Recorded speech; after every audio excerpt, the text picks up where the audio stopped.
कभी सोचा है कि हजारों साल पुरानी किसी चीज का आज के सबसे बड़े म्यूजिक अवार्ड से क्या लेना देना हो सकता है? आज हम दो ऐसी ही बिल्कुल अलग अलग दुनियाओं को जोड़ने वाले हैं, एक बहुत पुरानी और दूसरी एकदम नई। तो सवाल ये है कि हजारों साल पहले इस्तेमाल होने वाले मिट्टी के एक छोटे से टोकन का आज के सबसे ग्लैमरस म्यूजिक अवार्ड से आखिर क्या कनेक्शन हो सकता है? सुनने में तो ये एक पहेली जैसा लगता है ना, लेकिन इसका जवाब बड़ा दिलचस्प है और ये बताता है कि हम इंसान वैल्यू और इन्फॉर्मेशन को कैसे देखते हैं। तो चलिए कहानी की शुरुआत करते हैं। स्क्रीन पर जो आप देख रहे हैं वो हैं मेसोपोटामिया के मिट्टी के टोकन और एक यूनिफॉर्म टैबलेट। ये जानकारी को रिकॉर्ड करने के अब तक मिले सबसे पुराने तरीकों में से एक हैं। और अब सीधा आज की दुनिया में ग्रैमी अवार्ड्स, कला को सम्मान देने का एक बहुत ही मॉडर्न और चमचमाता तरीका। तो एक तरफ मिट्टी के वो टोकन और दूसरी तरफ ये सोने की ट्रॉफी। लगता तो है कि जमीन आसमान का फर्क है ना? पर चलिए इनके बीच का वो छिपा हुआ कनेक्शन ढूंढते हैं। तो सबसे पहले ये देखते हैं कि ये दोनों सिस्टम्स आखिर बने क्यों थे, इनका असली मकसद क्या था। अब ये बात बड़ी दिलचस्प है। दुनिया की सबसे पुरानी राइटिंग सिस्टम में से एक, ये जो क्ले टोकन सिस्टम है, ये कोई कहानियां या कविताएं लिखने के लिए नहीं बना था। नहीं, इसका मकसद बहुत ही सीधा साधा था, अनाज और तेल जैसी रोजमर्रा की चीजों का हिसाब किताब रखना। और ये सिस्टम ना बहुत ही सिंपल था, मतलब एक चीज के लिए एक टोकन। सीधी सी बात, अगर तेल के 3 जार हैं तो बस उनके लिए 3 टोकन रख दिए। एकदम असल दुनिया की कॉपी, कोई कंफ्यूजन नहीं। और बस यहीं हमें हमारा पहला कनेक्शन मिल जाता है। सोचिए, ग्रैमी अवार्ड्स भी तो यही करते हैं, है ना? एक अवार्ड एक अचीवमेंट के लिए, जैसे एल्बम ऑफ द ईयर के लिए एक ट्रॉफी। दोनों ही सिस्टम्स में एक सिंबल को एक असली वैल्यू से जोड़ा जा रहा है। पर कहानी यहीं खत्म नहीं होती, क्योंकि देखिए, कोई भी सिस्टम हमेशा एक जैसा तो रह नहीं सकता, उसे बदलना ही पड़ता है। वक्त के साथ नियम भी विकसित होते हैं। जरा इस सफर पर नजर डालिए। 10,000 साल का सफर है ये। मिट्टी के टोकन से शुरू होकर ये सिस्टम पहले तस्वीरों में बदला, फिर आवाज के निशानों में, और आखिर में जाकर वर्ण वाला यानी अल्फाबेट बन गया। यानी धीरे धीरे ये सिस्टम चीजों की सिर्फ नकल करने से आगे बढ़कर आइडियाज को, विचारों को दिखाने लगा। और ये जो टैबलेट है ना, ये एक बहुत बड़े, मतलब एक क्रांतिकारी बदलाव को दिखाती है। वो था अंकों का आविष्कार। ये एक जबरदस्त छलांग थी। पहली बार 3 का मतलब सिर्फ 3 भेड़ें या 3 बर्तन नहीं था। अब 3 एक कॉन्सेप्ट बन गया था, एक आइडिया जो किसी भी चीज के लिए इस्तेमाल हो सकता था।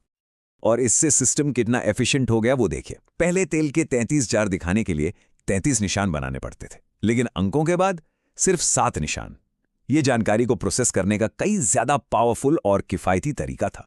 तो अब ग्रैमीज का क्या? अरे वो भी बिल्कुल ऐसा ही करते हैं। बेस्ट न्यू आर्टिस्ट कौन है, अवार्ड किसे मिलेगा, ये सारे नियम लगातार बदलते रहते हैं। क्यों? ताकि वो आज के म्यूजिक इंडस्ट्री के साथ चल सकें। जैसे 2026 में एक और बदलाव हुआ। ग्रैमी बैलेट्स को पहली बार रैंडमाइज किया गया। मतलब अब आर्टिस्ट के नाम अल्फाबेटिकल ऑर्डर में नहीं आते। ये भी फेयरनेस की तरफ एक कदम है, बिल्कुल वैसे ही जैसे लिखने का तरीका बेहतर हुआ था। सिस्टम खुद को सुधारने के लिए बदलता रहता है। अच्छा, तो बात करते हैं कि ये कोड फैलता कैसे है, क्योंकि जब कोई सिस्टम अच्छा काम करता है तो वो फैलता ही है। ये देखिए, ये है प्रोटोसिनेटिक वर्णमाला, सिर्फ 22 अक्षरों का एक सिंपल सा कोड। और इसकी सबसे बड़ी खूबी, इसे कोई भी आसानी से अपना सकता था और अपनी भाषा के हिसाब से बदल सकता था, बिल्कुल आज के ओपन सोर्स कोड की तरह। और इसीलिए ये पूरी दुनिया में फैल गया। और इसका एक बेहतरीन उदाहरण हमारे अपने यहाँ मिलता है। भारत में ब्राह्मी लिपि को कई लिपियों का शुरुआती पॉइंट माना जाता है। और आज जो हम देवनागरी लिपि इस्तेमाल करते हैं वो भी उसी पुरानी ब्राह्मी से निकली है। मतलब एक कोड लिया और उसे अपनी जरूरतों के हिसाब से ढाल लिया। अब वापस ग्रैमीज पर आते हैं। जब बैड बनी का स्पेनिश भाषा का album album of the year जीता है या कोई के पॉप गाना ग्रैमी जीता है, तो ये क्या दिखाता है? यही कि ये अवार्ड भी अब एक ग्लोबल कोड बन रहा है। ये दुनिया भर के म्यूजिक को पहचान दे रहा है। और ये बात सिर्फ अवार्ड जीतने तक ही सीमित नहीं है। 2025 में तो पहली बार लैटिन ग्रैमी के वोटिंग मेंबर्स को भी रिकॉर्डिंग एकेडमी में शामिल होने के लिए बुलाया गया। मतलब ये कोड अब और भी बड़ा और ज्यादा समावेशी हो रहा है।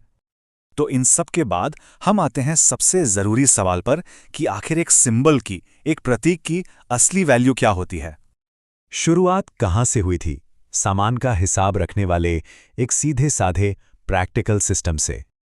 और दूसरा सिस्टम, उसका मकसद है कला और क्रिएटिविटी का जश्न मनाना। पर असल में ये दोनों हमारी ही कहानी कहने के दो अलग-अलग तरीके हैं।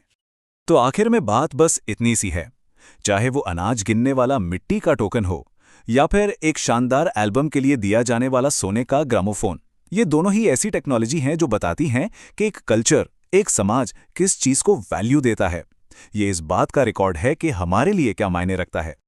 तो आखिर में एक सवाल सोचना तो बनता है कि जैसे जैसे हम फिजिकल चीज़ों से डिजिटल आइडियाज़ और अनुभवों की दुनिया में जा रहे हैं, तो वैल्यू को पहचानने और रिकॉर्ड करने के हमारे तरीके आगे कैसे बदलेंगे।